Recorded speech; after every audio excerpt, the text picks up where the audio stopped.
Hello everyone, my name is Samuel Schmidgall, and today we're going to talk about my project titled Selective Hearing. So, what are some of the issues that this project is applicable towards? Who can this research help? And why should we care?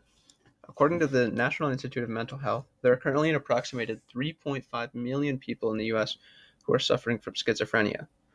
Likewise, there are 6.4 and 37.5 million people that are suffering from ADHD and hearing disabilities, respectively. So, what do all these groups have in common? Each of these are irreversible handicaps that make it difficult for the surprisingly large population of affected individuals to listen in and focus on a single voice in an environment riddled with noise. But what if it were possible to cut out the noise in the environment so that a given individual could solely hear the speaker? Well, my project, Selective Hearing, attempts to use data mining techniques to remove extraneous noise from an environment where an individual is speaking. The applicability of this work can be extended into many different directions. One potential application of this work would be to develop hearing aids or noise filters in the form of headphones that process and reproduce sound in the environment around it, using similar denoising techniques to get rid of the extraneous noise. Another application would be for live news broadcasting, where wind and rain might make it difficult to hear the broadcaster, and there's no opportunity to edit the video. A final and less obvious application of this technology would be in music restoration. When converting analog tape or phonographic records into digital recordings, there is often high-frequency noise that must be removed. So, let's start by trying to understand audio data a little better. Audio data is famous for being one of the trickiest types of data because it is a continuous type of data and because all of the different frequencies get combined in a very complex fashion. To combat this, the fast Fourier transform takes the audio data from the time domain to the frequency domain for specific discrete intervals of the sample. The dataset that I used was originally from an MIT paper titled Extracting Audio Summaries to Support Effective Spoken Document Search. The reason this research team used this dataset, and why I'm using it as well, is because podcasts have very little noise in the background.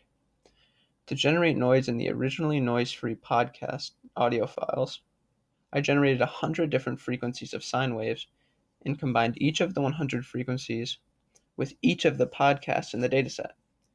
The overall dataset turned out to be 42 gigabytes with 51,000 different audio files.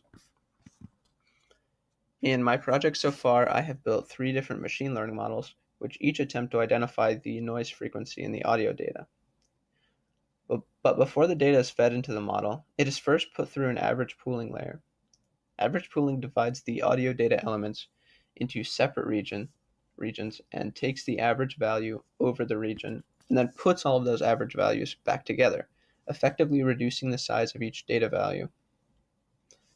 The first model was inspired by a paper written by C. Rim Park at Carnegie Mellon University.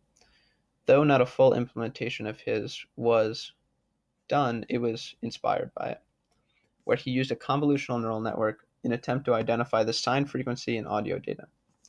In addition to this model, I also tried a classical artificial neural network and a support vector machine with an RBF kernel.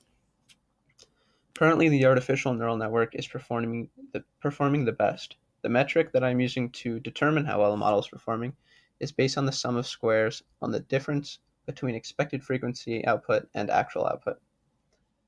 On average, the highest performing network, the artificial neural network, was only 21 hertz away from the expected value on the training dataset and about 28 hertz away on the previously unseen test data, where the frequency varied anywhere from 440 hertz to 1500 hertz.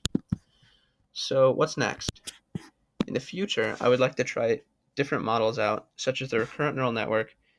I would also like to do a full implementation of C. Rim Park's convolutional neural network and just do more optimized versions of what I currently have.